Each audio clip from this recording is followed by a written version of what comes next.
such a problem. On my way, on my way. I ain't here to play games. I came to win. Oh, what a fake. Look at nice. Oh, Sexton is not human. 18 straight for the Cavaliers. 42 for Colin Sexton. Tip your hat. Tip your hat. Big Perk with us. Kendrick, always good to see you. Good morning, good afternoon, depending where you are. And you know what, Perk, this morning I needed to channel my inner Kingston and really come into the day strong. So let's just play that video one more time because I just need it on a repeat. Because I don't think we watched it with you.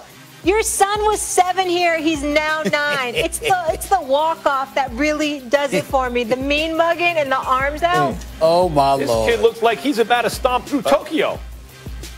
Unbelievable. Right there. What sport? Is he still playing hoops? Or he playing football? Yeah, he's still playing. He's playing both. He still played both. So he's playing AAU basketball right now.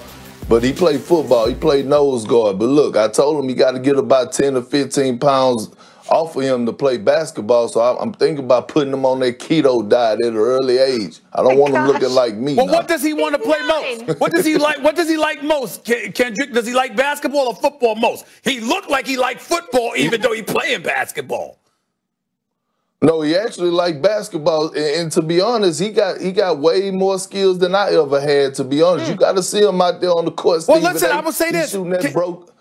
Kendrick, I saw his handle. I saw his handle and driving to the basket. I mean, he's got a nice handle for a big boy. Because you certainly didn't. You didn't have a handle, Kendrick. You didn't have the ball handling skills. You understand? Here we go.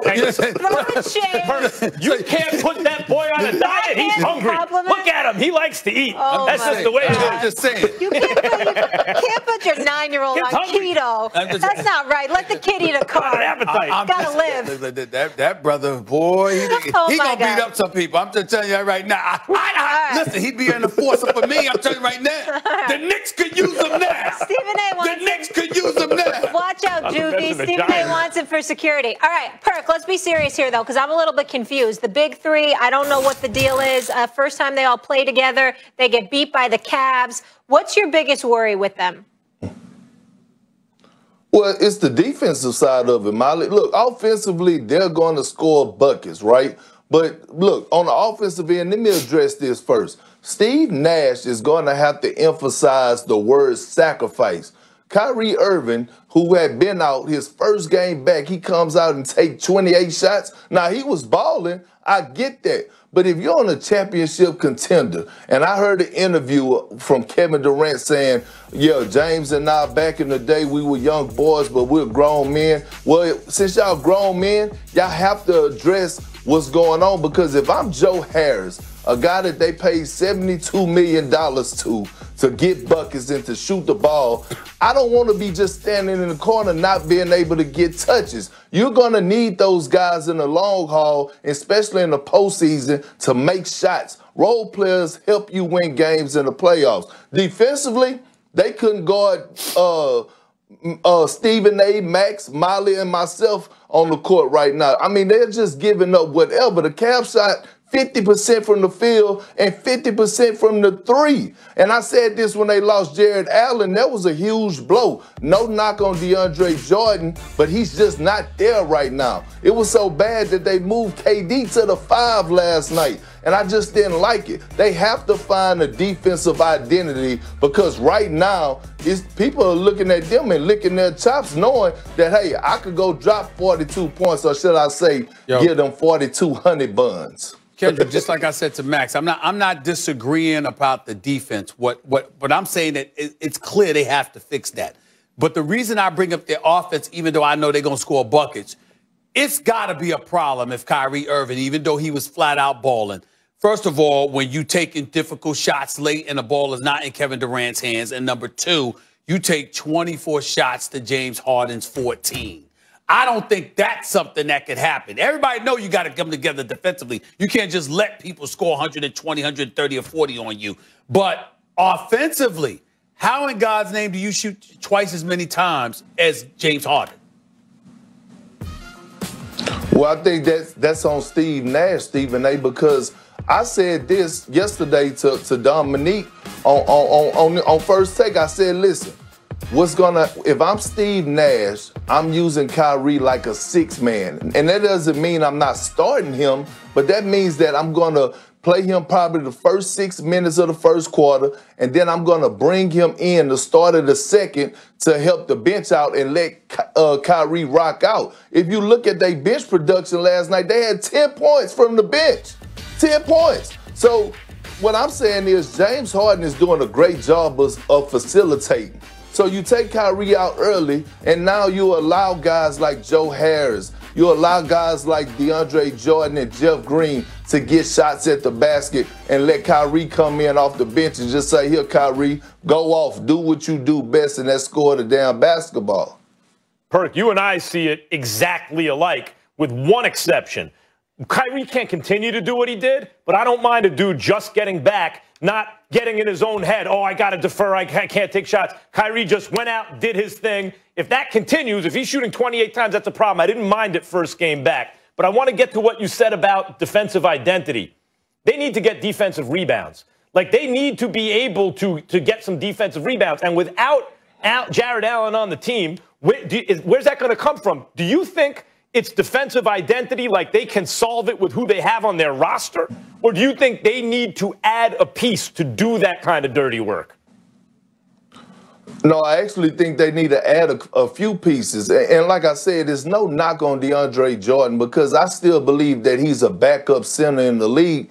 But another thing that I saw last night, Max, was that the defensive scheme. Like, I don't know why they had DeAndre Jordan in a drop coverage. Like, looking at them defensively in the pick and roll, he was in the drop, and I saw so many times that the Cavs were running pick and rolls, and Colin Sexton was coming off and doing 1-2 pull-ups, and DeAndre Jordan was just dropping back. And then sometimes he didn't know if he was switching or not, so they all have to get on the same page. But at the end of the day, Steve Nash going to have to hold KD accountable, he's going to have to hold Kyrie accountable, and he's going to have to hold James Harden accountable on the defensive end. Because guess what? All the big threes, people could say what they want about Steph and Klay, but I tell you what, that Golden State Warrior team, when they was going to the finals and winning those championships, everybody was praising their offense, but guess what they were ranked? They were always ranked top 3 defensively in the NBA. Mm-hmm. All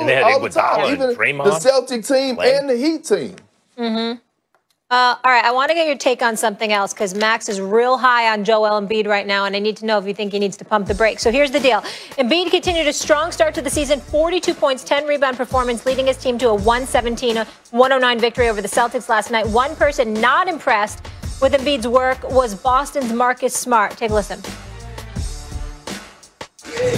We got our hands up a lot of the times, and, he flails and he gets the call.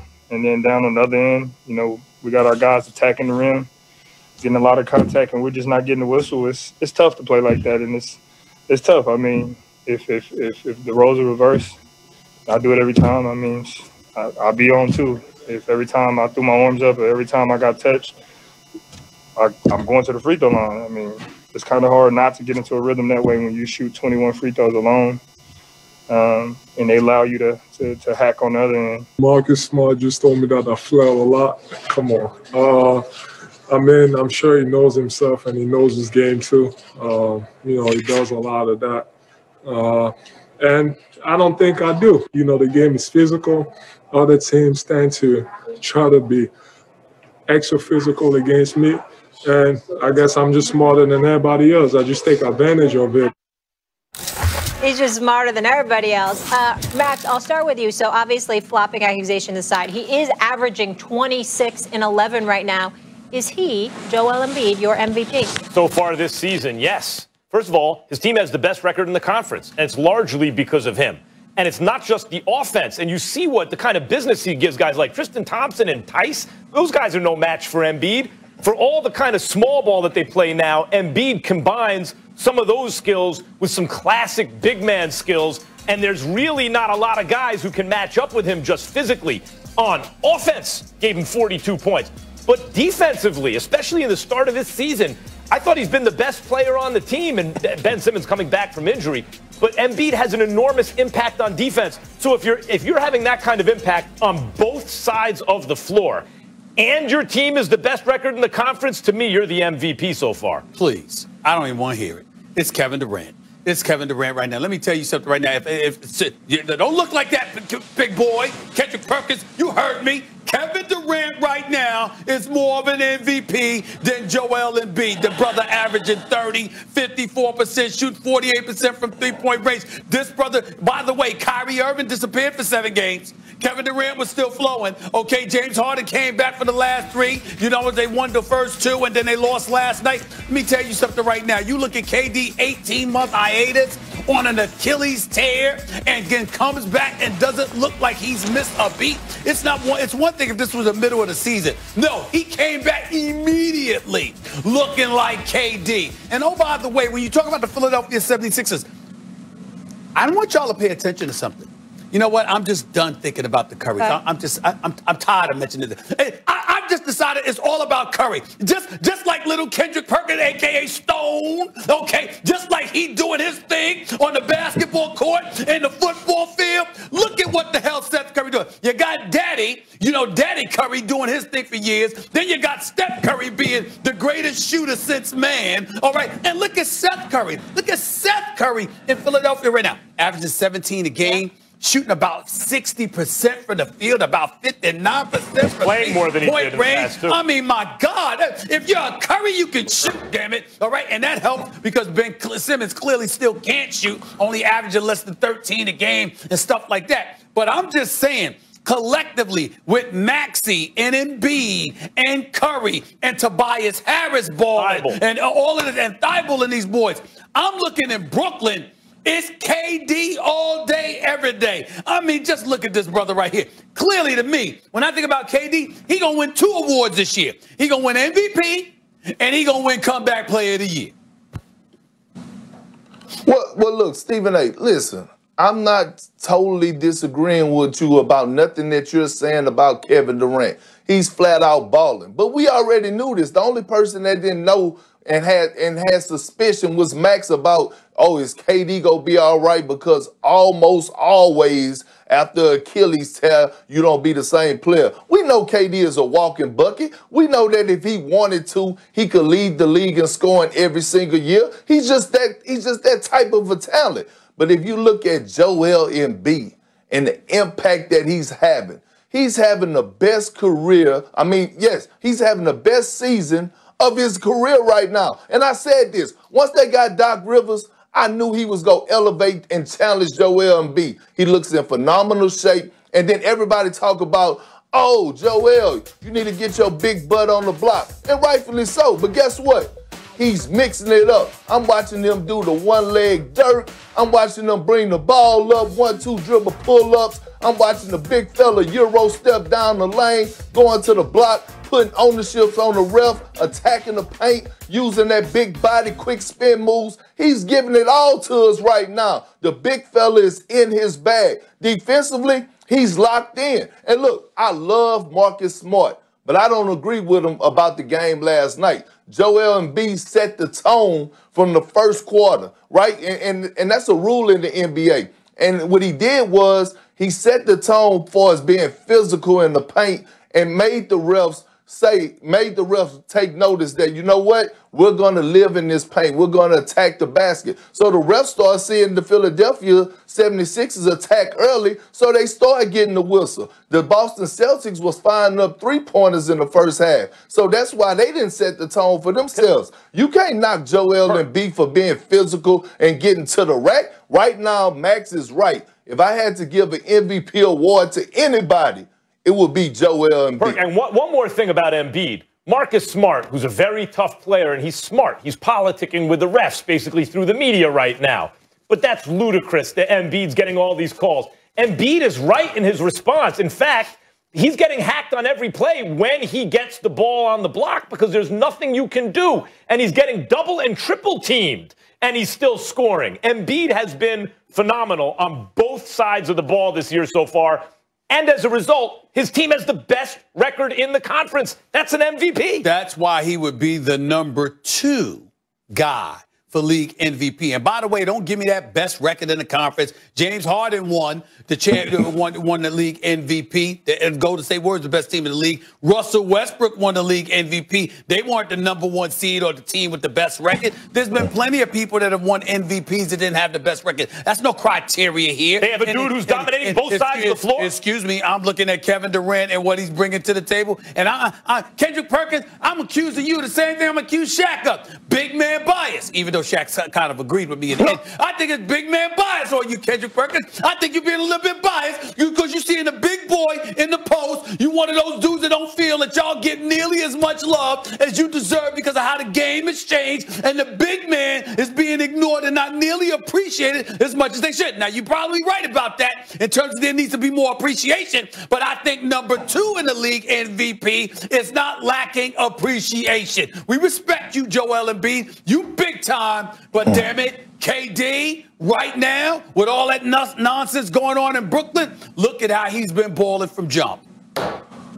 What was Stephen A? I could say I could feel like you being biased right now. About what? It's happening in Brooklyn because it's happening in Brooklyn. I'm a Knicks fan. For you being a fellow New Yorker, yeah, you gonna be biased towards one of those New York teams. You know what I'm saying, Molly? Queens. Don't give me that about I'm being biased with a big man. He wants to be with like the hype team with all the hoopla around close enough and to he's Brooklyn. with the sad Knicks. It is close enough. I don't like the traffic on Atlantic Avenue, so I would be biased against Brooklyn because of that. Oh my That's goodness. what Kendrick Perkins missed. This ain't Texas, or we got all that room, all that space on the highway. And by the way, there's two reasons why I wouldn't be supportive. It's the traffic on Atlantic Avenue. Oh gosh, okay? There's traffic everywhere in New York. And the BQE. That's number 1. And number two, the damn taxes in New York, because in Texas they don't have any state income tax. Okay, so I wouldn't be that biased. And number 3, I'm a Knicks fan. All right. By the way, they're 7-8. They're only a game back. No one cares. They only a game back from being a 500. And you know what, Stephen A? I'm tired of hearing you talk about taxes and all this stuff. You spend all your time in the 2 most expensive states. And you should not get be over around. it. California and New York. You're never going to Nashville or Texas. You're never doing that. Disney World is in Orlando, Florida, and ESPN won't let me go down there because I guarantee you I would. That's a PG, that's a G-rated world. You're not involved there. You should not be allowed to talk about the Knicks until they're over 500. All right, I have a question for 500. You get on Cowboys last week we did talk about the Knicks and they were over 500. I'm talking about right now. I want to ask Perk a question. Okay, Perk. Embiid's the first Sixers player to drop 40 and 10 on the Celtics since Sir Charles back in '87. So talk to me about this. Do you think he could actually lead them to the finals? I do, especially with the pieces he have around him. He finally have spacing, and Doc Rivers is putting him in position to be successful. Stephen A. just talked about Steph Curry. He's flat out balling. Danny Green is knocking down shots to making guys honor him. And then you have that young stud coming off the bench and Shake Milton. Hey, look, this kid probably could win 6th Man of the Year the way that he's playing right now. Ben Simmons, he's playing his role. Yes, he's not scoring a lot of points, but defensively, he's there. He's facilitating for others. He's rebounding at a high level. And then, look, let's give some credit to Dwight Howard. Because when he comes in for Joel Embiid, he has been very impactful on the game. And by the way, rumor has it that Dwight Howard has took Joel Embiid under his wing and has been mentoring him about how to stay in shape, meeting him in the weight room, keeping him on his toes about being a professional. You can't argue with Dwight Howard's shape. Yes. Oh, no. Not at all. So when you said shape, I piped down because Dwight Howard can give advice on how to get in shape. And he's been Howard's been valuable and he's active defensively, no question. But when you talked about mentoring, I was like, by the way, did you even a little bit too far? Just a little bit. Did you even mention Tyrese Maxey and Tobias Harris, who started the year like a house on fire? Like the Sixers are deep. But that's like he says Dwight Howard like mentor. That's like somebody trying to mentor Kendrick Perkins on how to look mean. I mean, I don't